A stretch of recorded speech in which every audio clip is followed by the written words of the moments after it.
As featured in the November 2023 issue of Men's Health magazine, To Catch a Con Man is the very intimate and detailed true story of exposing one of the most prolific and successful serial con men to operate in the Midwest. A career con man who was able to get away with scamming and stealing in and around the suburbs of Chicago for more than 40 years. What's even more interesting is that he had never been arrested in Illinois for running his scams, some that date as far back as the 1980s. If there is a living devil and evil on this earth, it is him. To Catch a Con Man is brought to you by Studio 847 in Long Grove, Illinois. Could $100,000 sustain my life? It couldn't even come close. So listen to me. If I was going to be in some sort of con, scam, conniving thing, it'd be for millions. It wouldn't be for $100,000. Listener discretion is advised, as some of this programming contains language and content that might be offensive to some listeners.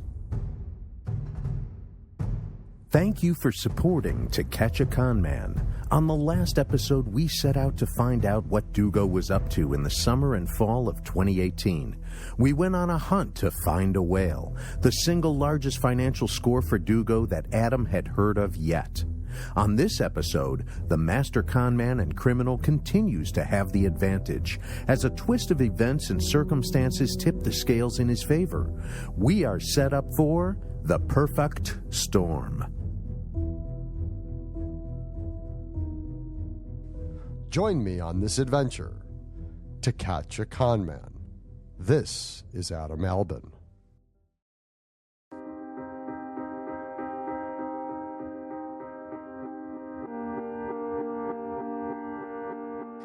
Indian summer had moved into the fall and then winter.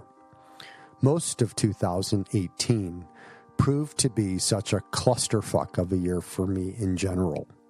If I could erase it altogether, outside of the amazing family vacation we took to Maui, I would. It was like a dark cloud was following me, and I don't really know how to explain it, but I had made some very poor choices, and the cloud hanging over me was 100% my own doing. I admit it, I owned it, and I apologized for it. Maybe 2019 will be a better year for me personally and professionally. Randomly finding Jim had brought a new level of excitement and sadness to me. I think the coincidence of two worlds colliding just opened my eyes to the power of believing. I had some concerns about Jim's timeline, and specifically the statute of limitations, as Dugo's cons were from the 2013 time frame. I tried asking the team if Jim's story would be one where potential charges could come, and the only real answer I got was, maybe. It depends. I also had concerns about the psychological and emotional toll this took on Jim. Something I haven't really talked about through all of this, yet has always been on top of my mind, is this: the discovery of finding a new victim, or a victim finding me, is this exhilarating feeling. There is this initial part where you are told about someone to look for. Alternatively, someone may be looking for you. There is this moment you make contact. At that time, the Con by Rick email address didn't have any spam or malicious emails coming into it. I hadn't subscribed to any websites, and the profile was strictly for building a case against Dugo. So anytime there was a ding or a 1 next to unread messages that came into that investigative email box, I got butterflies, as it was like opening a perfectly wrapped present at first. That feeling only lasted a few seconds, as once you see the name and you read through the words and you see which version of Rick's scams he was running on that particular day, etc., etc., you realize that they are too a Ricky Dugo scam victim. And it sucks being a Ricky Dugo scam victim. I suppose what I'm trying to point out is that how delicate we can feel as being a Dugo victim. You lose hope in humanity. You distance yourself from friends and family. You have major trust issues. There's not any real support out there. There are no victims advocate groups for coping with the loss of money, the loss of time, the loss of faith, the loss of trust. There is no safety net to catch us when we fall. And I can promise each and every Ricky Dugo scam victim has fallen further than most. Maybe when this podcast is over and the other shoe starts to drop, I can start working on the Conned by Rick support group. There is always more work to be done. Going back to how I had my own concerns about Jim's psychological state wasn't because I thought he was crazy or showed any signs of major psychoses. I won't pretend I know the science of psychology any more than getting my bachelor's degree at the University of Kansas. I was concerned about opening Jim's Pandora's box was really going to fuck up his world. From what I knew, and I knew some shit, Dugo conned him for more than a year. And on this guy, Dugo pulls out some of the big cons. No amount of money is ever enough for Rick to just be able to walk away with. There is a link between sociopathic mentality and compulsive gambling, which is really the rush they are seeking to feel. Conning and stealing is just another score. And the only downside for Rick was if and when he was caught by a victim, he just moved on to the next target and new victim. Maybe he had to change his gym schedule. So far, there wasn't any version of operant conditioning, only rewards without punishment. I worried about Jim. Would he have the mental fortitude it takes to reopen the massive wound that Ricky Dugo was responsible for? Would digging into every single detail of the scams have longer lasting effects than where he may be mentally before our coincidental meeting? Was I asking too much of him by requesting he work with the investigators? There was a selfishness inside of me, as I knew if he were to give up the details and evidence he may have kept, transactional data and texts and whatever he had kept 5 years later, could prove to be invaluable to my case and potentially others. Was asking him to embark on this journey worth more than his own personal closure and peace?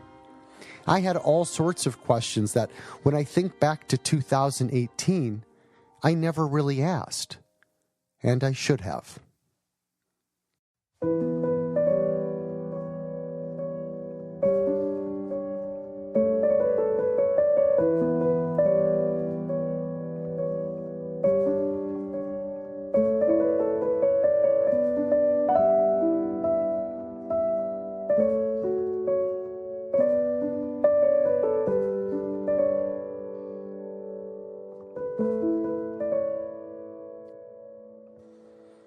2018 turns to 2019.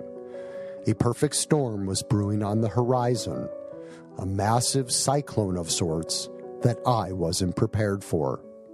No one was. It's early 2019, and I am asking Detective Bill for constant updates. There is another lull in this case, and every day that clicks by, I feel like we are getting further away from our goal of arresting Ricky Dugo. I get antsy when there is just this immense amount of time, and my text and emails go cold. Since the Facebook spoof page was killed off just 2 days after it went live, we really do not have any public platform to talk about Rick. Well, there was still one that was active, and that was the public shaming site, thedirty.com. But even that was slow to find new victims, even though the comments kept getting longer by the day. I again questioned if I was built for this, if the long wait of any sort of arrest and justice was wearing me down. Detective Bill and I are checking in weekly now. He sends me some potential victims' names and asks me if I know any of them or have heard of them. I reciprocate the same. If I hear of a new victim, I send it over to Bill. He keeps telling me every day we are getting a little closer. He usually followed that text up by saying, "You still have me for 9 more months before I retire." We will get him before that. As winter turns to spring, and then spring turns to summer in 2019, the civilian team of spotters and I are starting to see a trend. Dugo's wife, Shannon, is actively posting large items on Facebook Marketplace. We are seeing that she is listing near new furniture, tables, clothes, authentic Louis Vuitton purses, antiques, a mattress, and some of the kids' barely used clothes. Something is up, and I text Bill 5 pictures of the various items that she is selling. Most of the antiques she is selling are very expensive Huasca buttercrock type stoneware. And by expensive, she has multiple listings of individual pieces selling for $1,000 to $2,000 each. Wonder where she got all that money for that collection. The most bizarre item she is selling is a used toilet paper holder for $20. Why would anyone want to buy someone else's used, floor-standing, hand-rubbed, oil-finished toilet paper holder? I mean, who does that? Obviously, from what I am seeing in Facebook's marketplace and activity, one of 2 things is happening. First, liquidating your antique pottery collection was a way to get cash that they could carry. Maybe they were actually looking to use some of the money from Rick's scams to buy them something like a real house or a real car and to start to build some positive equity and pride of ownership. The second reason, and one that is more likely, is that they were going on the run, potentially moving out of state. And maybe the Dugos just didn't want to have to move everything they had in one of their many storage units with them. At around this time, the house that JP had rented on behalf of the Dugos is coming up for eviction. My team of spotters and I are keeping an eye out for the Dugos. On June 25th, 2019, I happened to be on my way back from the gym to the office. I decided I wanted to do a quick drive-by of the house they were living in, which was on a street called Hague Point. The past 10 or so drive-bys have been pretty lame. I've only seen the F-350 dually parked in the driveway. You know, the one Emily from Indiana purchased for Rick. But on June 25th, 2019, at 1:24 Central Time, the garage was open, and as I'm driving by at a slow speed, I snap off some pictures of that bright red Nissan GTR, and I drive past the residence. What I didn't notice is that Shannon Dugo was actually walking to the car, and she sees me. I am like, no big deal. It is what it is. So I keep going and I meander through the neighborhood until I can get out onto a main street. Shannon is trying to follow me. As I head out of the neighborhood, I figure I had already lost her, and I just continue on my way back to the office. About 2 miles away from the house, I am stuck at a red light. And who do I see coming up behind me? The stoplight turns green and I unleash the beast, but I am now being followed by Godzilla. meaning the Nissan GTR. And if you know anything about cars, the GTR is incredibly fast. I gun it and tried to create some separation to see if I could get out of the situation I had put myself in. But Shannon is driving Godzilla like she stole it. I mean, her husband practically did steal it, and she is literally on my bumper for over 5 miles, trying to intimidate me and run me off the road. It was a 5-minute car chase. It went from Town Line Road at Milwaukee Avenue down to St. Mary's and then back up through Lincolnshire and into the fringe of Lake Forest, Illinois. The woman could drive. I will give her that. At the roundabout, I slowed down to a crawl and then made the right-hand turn onto Riverwoods Road. She went east and over the highway. No harm, no foul, I guess. I will admit that I was being a little reckless in conducting some of my drive-bys and my checkups. I decided if I were to do that one again, I would alternate my vehicles and take a different car, as my wagon was a unicorn of sorts, one of maybe 300 in the United States, and it was the only dark blue E63 estate in the North Shore of Chicago. I needed to be smarter in the future.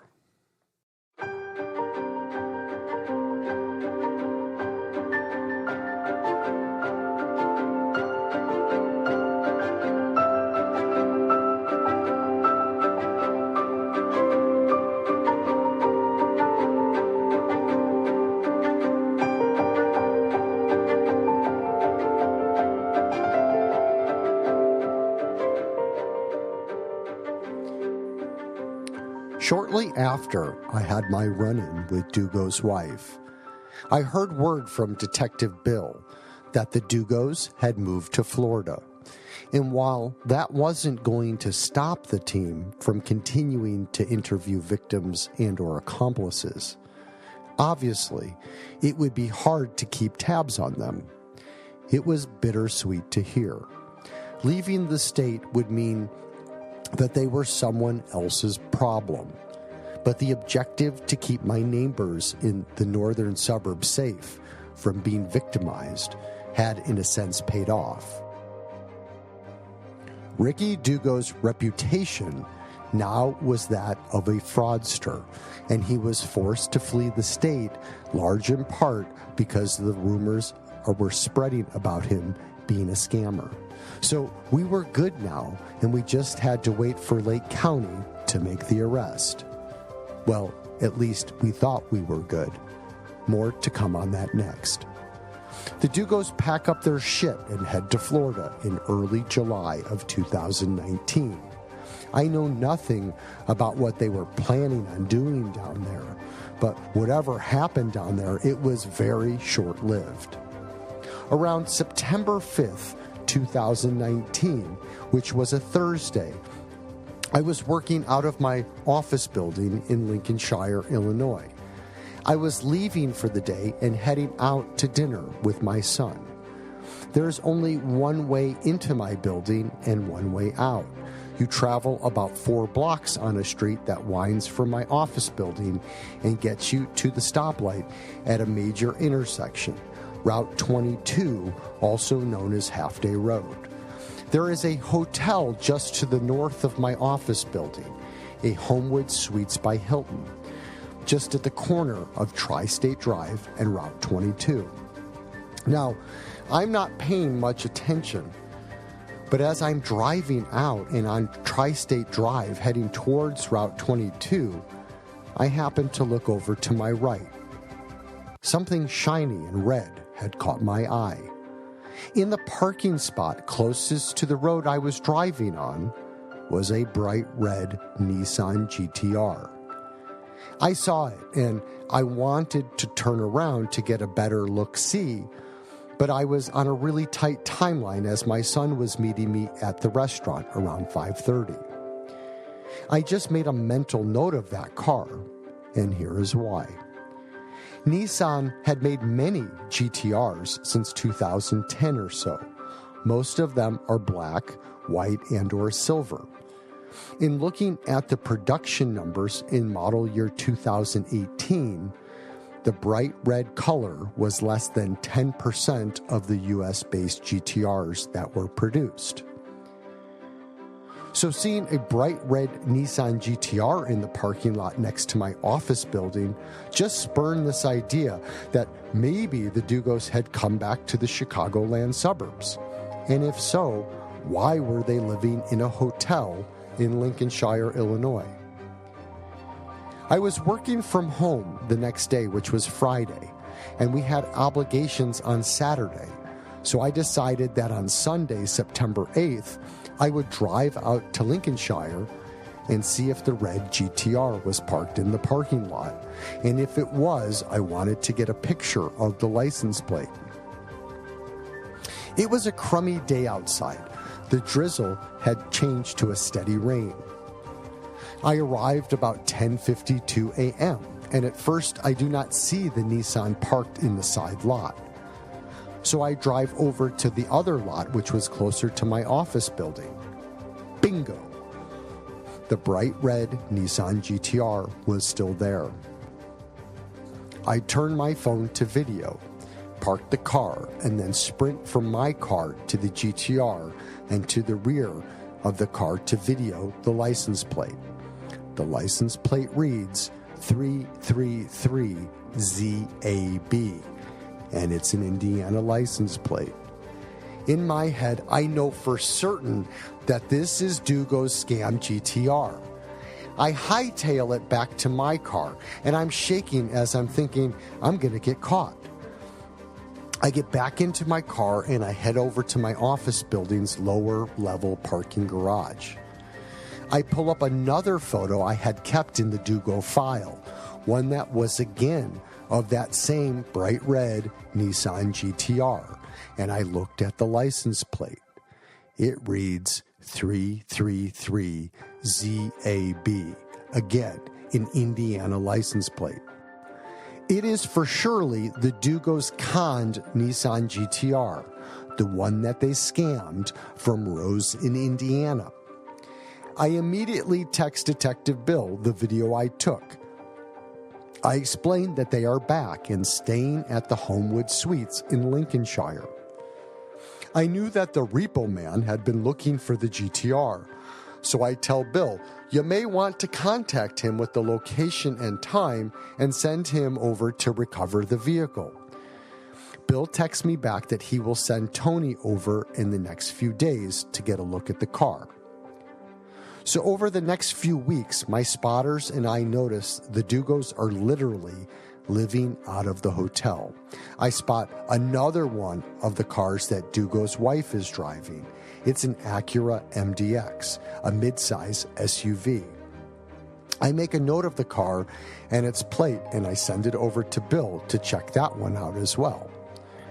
I am scanning the parking lot from my office building on Tuesdays and Thursdays, and over a 3-week span, the Nissan GTR is there nearly every day. About a month into the Dugos living at this specific hotel, they get up and go, and I won't know until about 2 weeks later where they ended up. Detective Bill and Tony head out to the Homewood Suites and interview the front desk person to see if he happened to know where they went. He told Bill that they hadn't, but the Dugos had left abruptly, quickly, and without paying their hotel bill. A few weeks goes by, and I had heard that they were still in the area, staying at yet another hotel. It made sense, as Shannon has 2 children with her ex-husband, who had been living in Vernon Hills this entire time. I believe Shannon wanted to stay in close proximity to her children, and that may be also why they abandoned Florida in the first place. Maybe Shannon wanted to come back home and see her other kids. Who knows? But it seems like the most plausible reason. I get a message from one of my spotters that they have a hit on the Acura MDX SUV. It is now parked at a Residence Inn hotel 3 miles north of the Homewood Suites in Mettawa, Illinois. So, of course, I go over there and drive through the parking lot, and there is the MDX. I take my requisite picture and send it over to Detective Bill, and they start to keep tabs on the Dugos.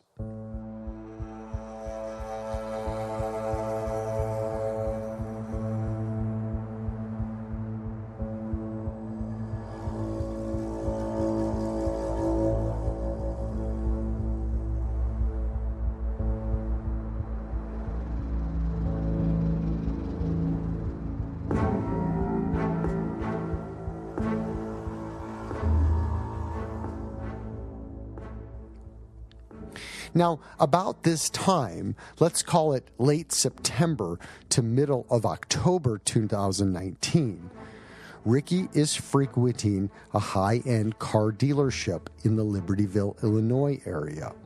From what I know now, he has been going almost every day to this dealership to play around with building himself a special edition sports car. They have a kiosk configurator, and he would pretend that he was interested in buying one of these $160,000 sports cars. Ricky wasn't at this dealership to actually buy a car with his own money. No. He was there doing his own reconnaissance, as he was running out of people he could con, and he needed to make a quick score. At some point early in October, a salesman recognized that the same very large guy was frequenting the showroom. So he approached him and sparked up a conversation with Dugo.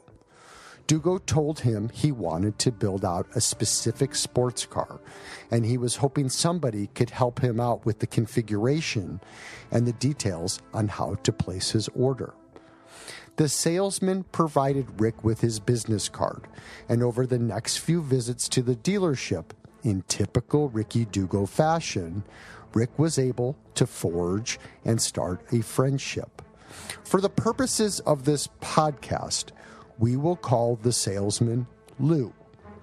Now, when Lou provided Dugo with his business card, he also wrote his cell phone number on it. So if Rick was wanting to place that order for the high-end sports car, he could just call or text Lou and plan on a time to come in and get the deal done. Rick was stopping in a few times a week now, shooting the shit with his new buddy Lou. And at some point, Lou provided Dugo with some basic information about his own financial situation.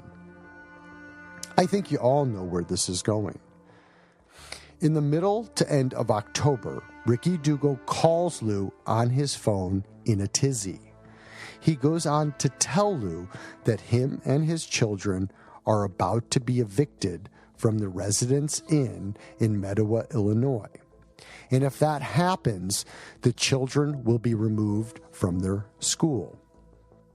In the same conversation, Ricky Dugo goes on to tell Lou that he is getting divorced from his wife Shannon, and he needed to develop a book of financial assets to protect himself from his wife getting too much money from him through the impending divorce proceedings. Rick is once again playing the victim, another example of his sociopathic personality, appealing to Lou and begging him to help him out of a jam. Now, Lou, whom I have met in person, is a very nice and thoughtful man. I remember him saying that at the time Dugo called him, they had never spoken on the phone. And while he thought it was weird that some new acquaintance was now calling and asking for help, he said to me that it was really in his nature to help other people out. So while Dugo's out-of-the-blue request to help him out seemed random, he would have helped out anyone in that same situation or circumstance. Obviously, you have heard now that Dugo has been getting divorced for years now. This is all part of him playing the victim to appeal to the victim's softer side. Lou goes to the hotel and pays the balance of the Dugo's bill. And from what Lou remembers, it was about $1,000. Over the next few months, Dugo dug his claws into Lou and convinced Lou to front him for several months' worth of rent, all under the promise that the rent payments would allow Lou to benefit in various Ricky Dugo business enterprises. Rick was going to use the money as investments into his innovative soap polymer invention, as well as a new invention Dugo had created. Dugo gave Lou information on a new fictitious business venture. Dugo was now the inventor of a cannabis ingestion device, as he supposedly filed for new patents on this cutting-edge weed machine. Obviously, and I know that y'all want to say it with me, this is all bullshit. Dugo does not own any patents for the innovative car wash soap polymer, nor does he own any patents for the cannabis ingestion device. Over the next few months, Ricky Dugo convinces Lou to pay for all sorts of debts to others. He takes out personal loans for furniture, Rolex watches, at least 6 vehicles, including 2 Harley-Davidson motorcycles, a $75,000 black Dodge Charger Hellcat, and 3 Honda dirt bikes. All 6 vehicles were in Rick's possession.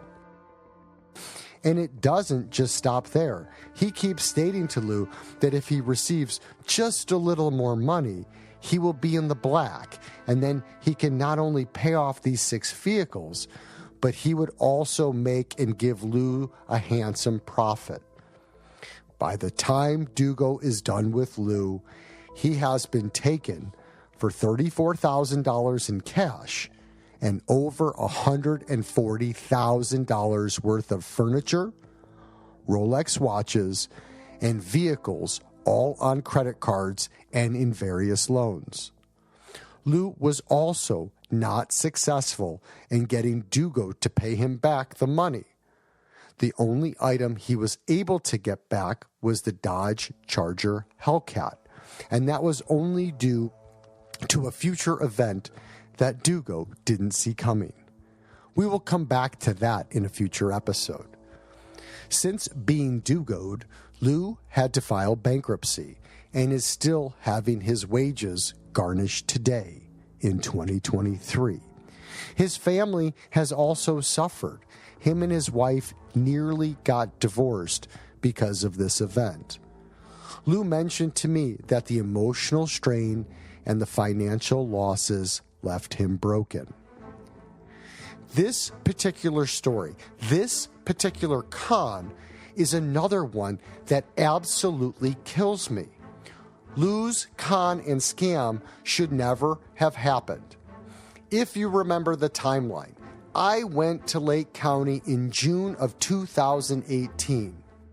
Lou gets conned 16 months later in the same county, Lake County, Illinois. All while Lake County State's Attorney investigators had verbally told me the arrest was coming in early 2019. But that never happens. So while Dugo is under investigation, he is still out there doing what he does best. It is a really terrible end result, and one that should have been prevented if Lake County could have acted quicker. When I approached Lake County and read them the letter I wrote, I implored them to move quickly so we could protect just one more person from falling prey to Dugo. I mean, this should never have happened. This was my biggest fear. While Dugo is under investigation, he could give a shit, as nothing is ever going to slow him down. No one is going to stop him. Now, it gets a little bit more interesting, as in late 2019, on a date I am not able to find, Dugo is subpoenaed to appear in front of the Lake County, Illinois, Northern District Grand Jury. Now, all I have ever been told is that Ricky Dugo was sworn in and then didn't answer a single question. He pled the fifth on every single question. I don't know anything about the grand jury indictment. That was conducted completely in secrecy. At some point during this proceeding, one of Ricky Dugo's attorneys works out a sweetheart deal. If Dugo was to be charged and subsequently arrested in the future, instead of Dugo being arrested in a very public way, Dugo's attorneys asked for a special condition be made and as a gentleman's agreement. If he was to be charged, he would just walk into the Lake County courthouse and surrender himself on his own recognizance without any public incident. How thoughtful, right? I mean, this fucking douchebag who has wrecked hundreds of people's lives should be arrested while he's at Lifetime Fitness in front of hundreds of his watchful neighbors. I mean, what the fuck? And now it is the end of 2019. And if you remember, my good old pal, Detective Bill Bang, is about to retire. I am struggling as there is such a lull in the action. I had heard about Lou from a very distant source, but I didn't know the details until more public information appears in 2022. I just knew someone had paid off Dugo's hotel bill, and I was really angry that there sounded like another victim, one that came after I went to the authorities. As the end of 2019 nears, I remember being hopeful that great things were coming in 2020. On December 31st, I am not feeling very well. I am severely ill. I have a cold and a cough, and my lungs feel like they are on fire. Whatever I have is really something serious. I would wake up in the middle of the night and cough so hard and for so long, I could barely catch my breath. I have this sickness for a full 2 weeks. Little did any of us know of the impending storm that was coming. And in just a few months, the world as we knew it would be turned upside down. The pandemic was upon us, and everything we were used to doing would be coming to a full stop as we had to pivot and learn how to survive with a potential killer virus on the loose. Life as we knew it would change, and we would all become closer in our houses with our loved ones and learn how to socially distance ourselves in public spaces in order to not get too close to one another and contract COVID-19. I realize many listeners out there may have lost a friend or loved one to the pandemic. And obviously, the pandemic will potentially go down as one of the most defining moments of our generation, similar to those that survived the plague and yellow fever and all of those other crazy viruses that have come and gone in the history of the world. So no, I wasn't expecting Lake County to do anything at this point in 2020.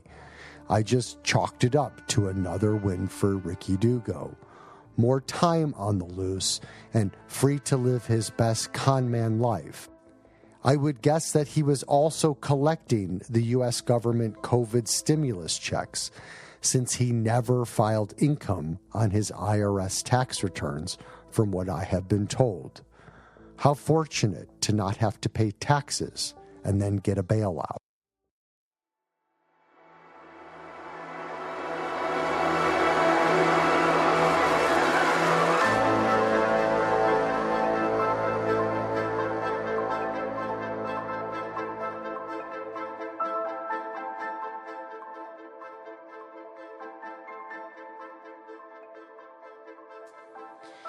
If you remember 2020, maybe you remember how long and slow that year went by at first.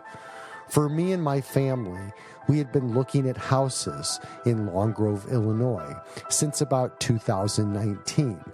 And just a few days into lockdown of 2020, we had made a deal on a new house. The terms of the purchase were that it would be a quick turnaround, a 30-day close. The deal we struck was about 2 months before the prices of homes exploded nearly everywhere. So my wife and I packed up the house and made our move around Memorial Day of 2020. I will tell you now that moving in the beginning of the pandemic was amazing for me mentally. Having so many little projects to get done around the place. You know, when you are first settling in to a new home, it really took my mind off of the investigation. I remember that summer flying by, and while the pandemic changed how we would be social, I was almost too busy getting the house unpacked to really let that get me down. I embarked on a new hobby to keep my mind steady. I spent the balance of the summer and into the fall of 2020 whittling wood and making over 40 walking sticks that at some point I planned on selling at a farmer's market. The key to surviving the pandemic was to keep your body and mind in balance. I should mention that I stopped going to Export Fitness once the pandemic had started. In the house we moved to, we had an amazing space to build out a gym. And so I outfitted the gym with legit pre-core equipment and dumbbells and barbells and mirrors, and I started working out at home. I didn't love working out at home. I will admit I did miss being around other fitness folks, and I missed my Export Fitness friends.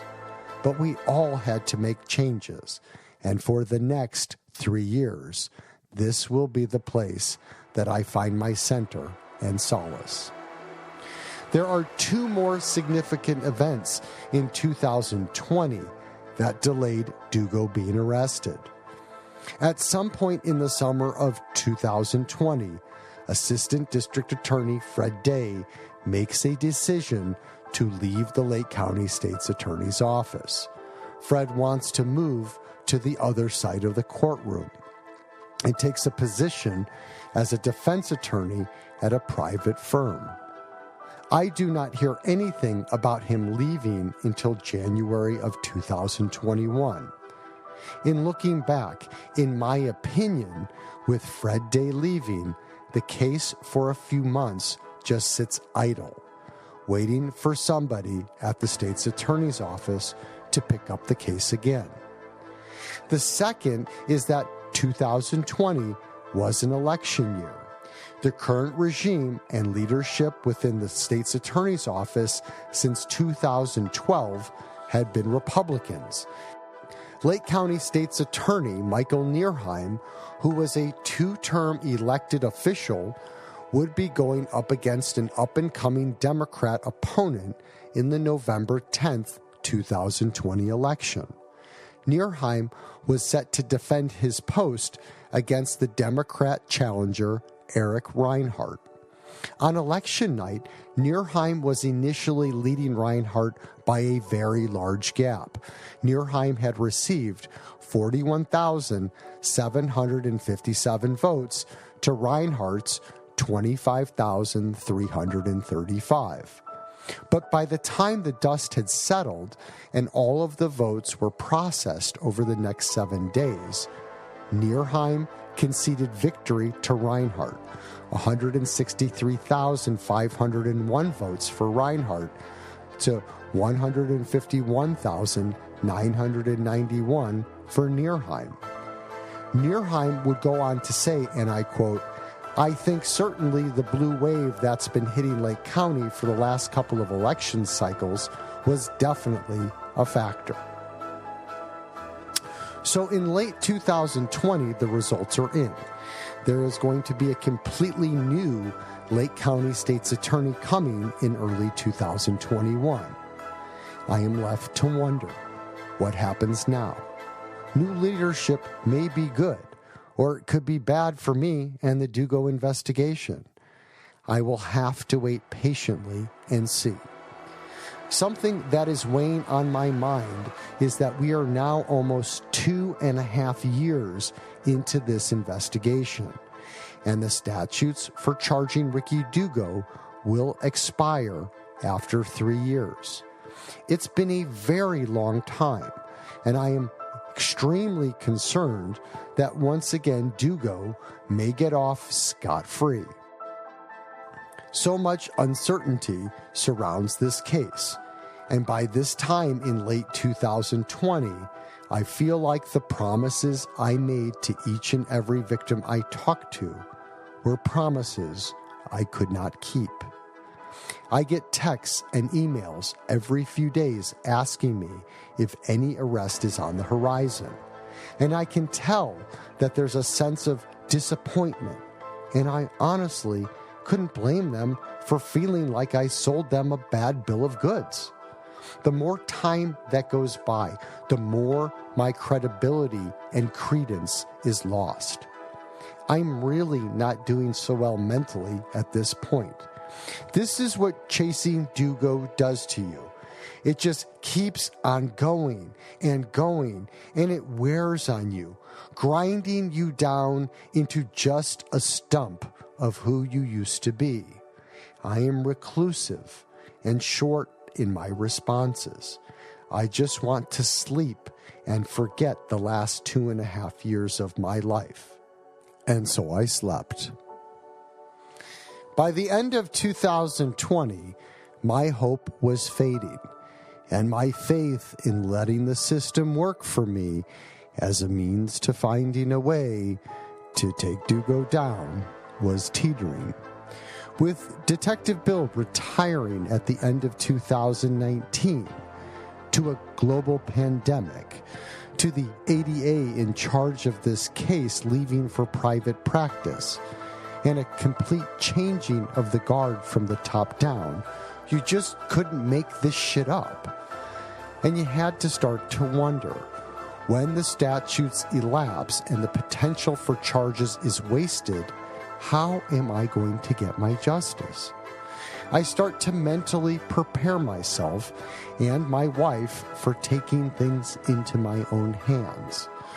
There is a point when chasing Dugo breaks you, and that is where I am at. I keep waking up in the middle of the night with these Dexter-esque dreams, to the point I tell my wife I was going to start writing a book. The title of this book, 50 Ways to Kill a Con Man. I swear to God. Around the second week of January 2021, my cell phone rings, and it's a phone number I recognize from the Lake County's office of the state's attorney. I answer the call, and the voice on the other end says, "Hello, is this Adam Albin?" I respond with, "Yes, that is me." The voice on the other end of the conversation says, "Hi, Adam. My name is Kevin Barrell. I am the assistant district attorney that will be taking over the Ricky Dugo case. I'm sitting here with Detective Tony Thies, and I wanted to thank you for your patience. I wasn't sure you knew or had heard that Fred Day has since left this office as of late last year, and he's gone into private practice. I know it's been a long time. I can't imagine, Adam, what that feels like. But I did want you to know that I am not new to the Dugo investigation, nor the case the state is putting together. I have been lurking in the background and providing the team support when they needed it. So I am familiar with Ricky Dugo. I just wanted to call you and let you know we haven't forgotten about you, and we definitely haven't forgotten about Mr. Dugo. With the changing of the guard, I made sure to meet with Eric Reinhardt to let him know we are late in the game, but we have to make this a priority. If you have any questions, Adam, feel free to reach out. I ask him, when is he going to be arrested? Kevin responds, that is a good question. We know the statutes of limitations are coming up in just a few months. But I am not able to tell you any more than that, Adam. Sorry, man. I know it's been a really long time. Hang in there. It had been months since anyone from Lake County had checked in. It was nice to hear someone was picking up where Assistant District Attorney Fred Day had left off. Something that was bothering me and in the back of my head was this. About a year into the investigation, when there were about 10 Ricky Dugo victims, that if he was arrested in late 2018 to early 2019, would have had potential charges. Detective Bill always estimated that it would be around 20 to 30 total charges, and that Ricky wouldn't be able to wiggle his way out of all of them.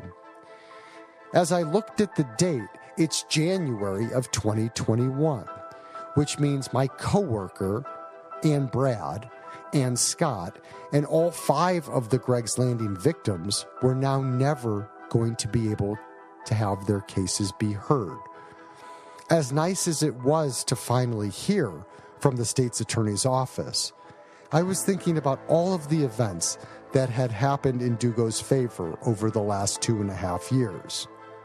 Dugo always beats the rap, and now I know why during the entire 2.5 years I was wrong about being able to be the guy that could change his destiny. Luck just keeps on rolling his way.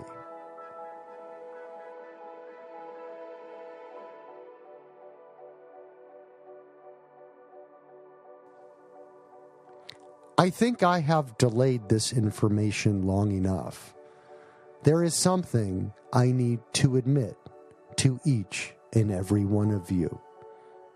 On June 4th of 2018, just 6 days after the Ricky Dugo Facebook spoof page went live, and 4 days since it vanished, never to be seen again, I receive an email into the conbyrick@gmail.com email box. The email has no subject. It just says, call me, and lists out a phone number.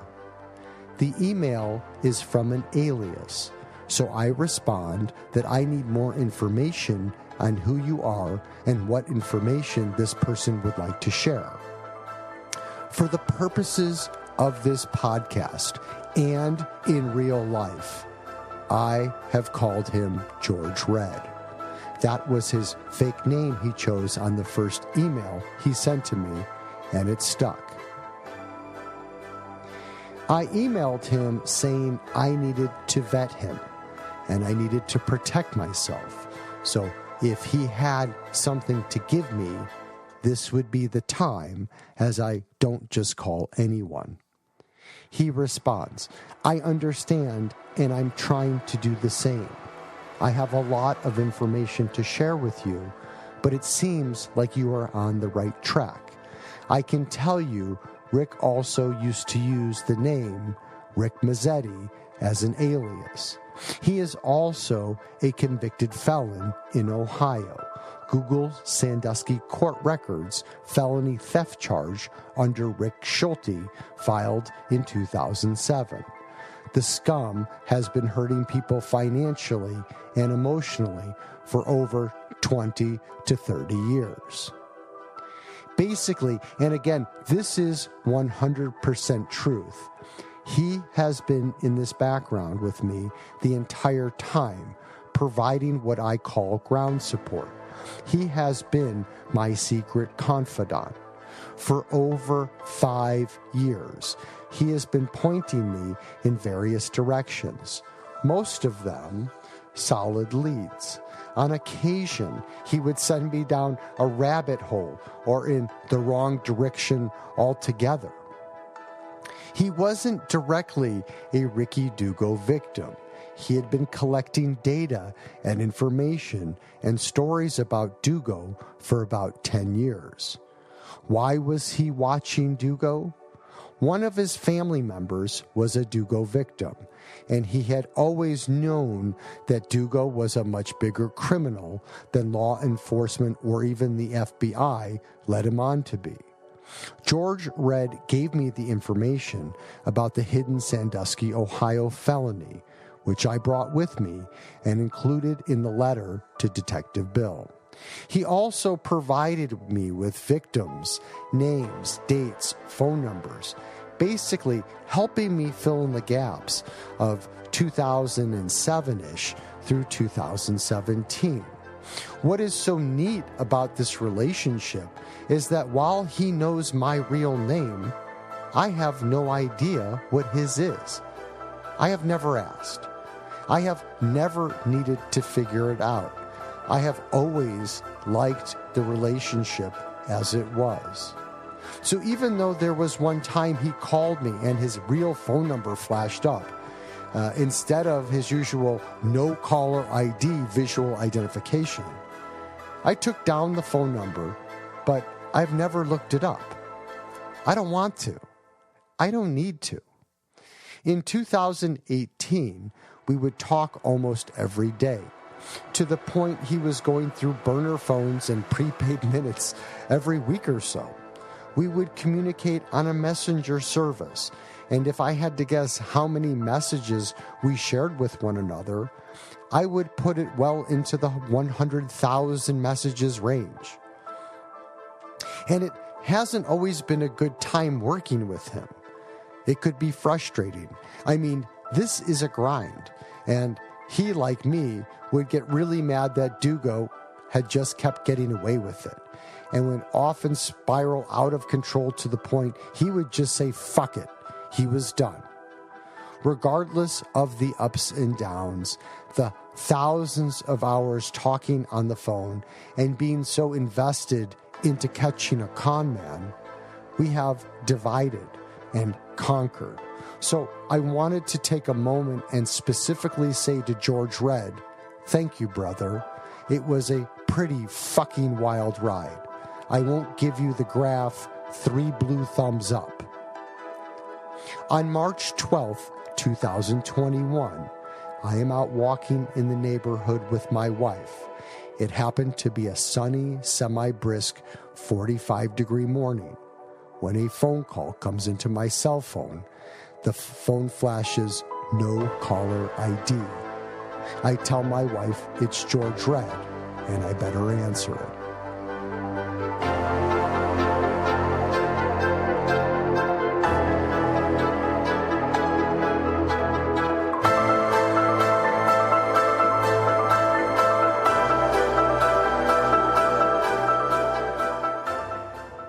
It sure seems like everything is going the con man's way. Is there no clear way to stop his devious crimes? How many more setbacks can Adam endure before he takes matters into his own hands? If you are fascinated by this story, please tell your friends and family about it. Together we can change the narrative and make sure that the Ricky Dugos of this world are put on notice. On the next episode of To Catch a Con Man, Is There a Break in the Case? Adam searches far and wide for a partner in the media and makes an everlasting friendship.